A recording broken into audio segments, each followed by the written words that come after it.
ازيكم يا احلى متابعين وفانز في العالم ده كله؟ عاملين ايه؟ يا رب تكونوا كويسين وبخير، ويا رب يا رب يا رب حياتكم تكون مليانة بالطاقة الإيجابية والحب.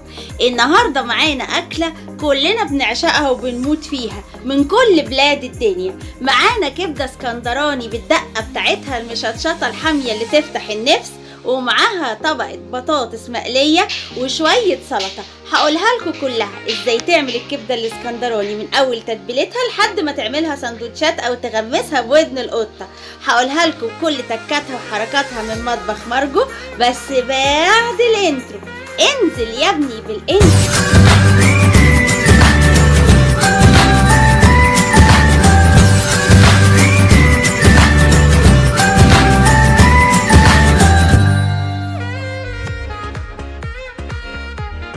ودلوقتي معانا كمية الكبدة اللي احنا عايزين نعملها، زي ما تكون كيلو، نص كيلو، ربع كيلو، اللي انت عايزة تعمليه، وملح وفلفل وكمون وكزبرة. ولو عايزة تحميها تحطي شوية شطة، ومعانا كمية محترمة كده من الثوم المدقوق. هحط الملح والفلفل والكمون والكزبرة على الثوم وابتدي اديله دقة حلوة في الهون. انا قلت لكم من زمان انا ست قديمة بحب دقة الهون، وبيبقى للثوم طعم تاني وهو مدقوق فيه. هديله دقة حلوة كده لحد ما احس انه بقى كويس، وبعدين اجي حطاه على كمية الكبدة اللي انا محضراها علشان اسرتي، وهبتدي اديله لفة حلوة كده بحيث ان انا اخلط الملح والفلفل والثوم والكمون وشوية الشطة على الكبدة علشان كله ياخد من طعم بعضه. وهبتدي اعصر ليمونتين 3 بحيث ان انا اخلي الكبدة تاخد طعم الليمون والثوم. زي ما انتوا شايفيني حاطة ليمونتين.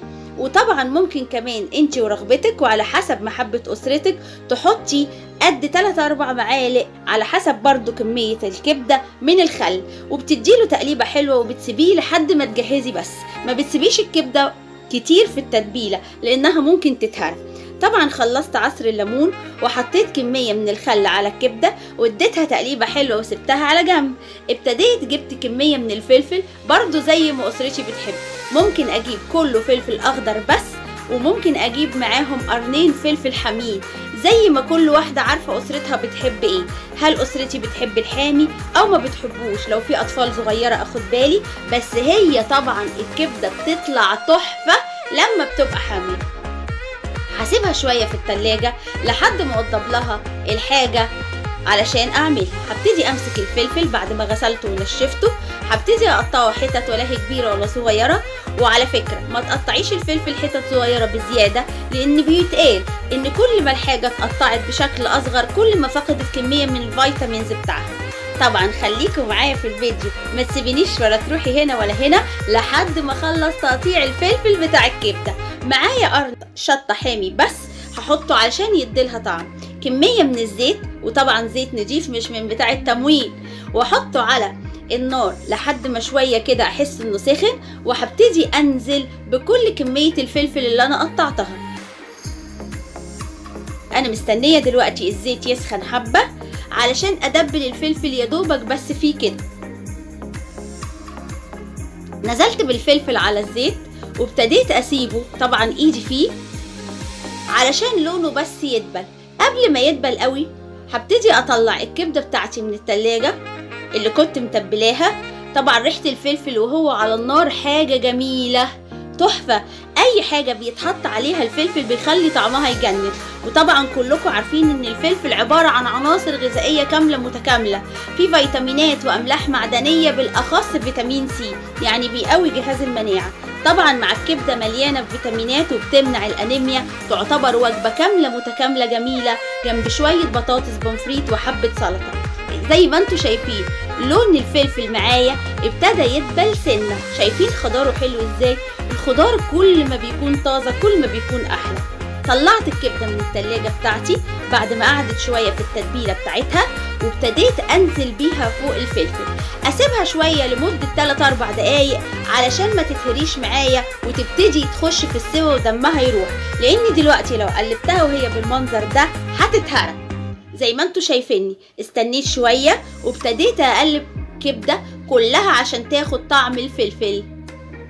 شكل الكبدة وريحتها يهوس، تتاكل نية، يامي يامي، حاجة تجنن. عاشت ايديك يا بت يا مارجو، احلى كبدة اسكندراني دي ولا ايه؟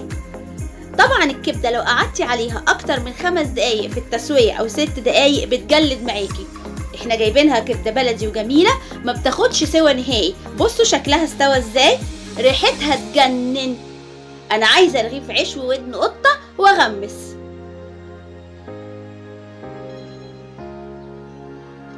ريحتها تهوس. طبعا لازم مع الكبدة الاسكندراني بعمل طبق محترم كده من البطاطس البومفريت عشان تبقى وجبة متكاملة. انا حاطة البطاطس قدامكم اهي بتتقلى. هبتدي اجهز السفرة بتاعتي.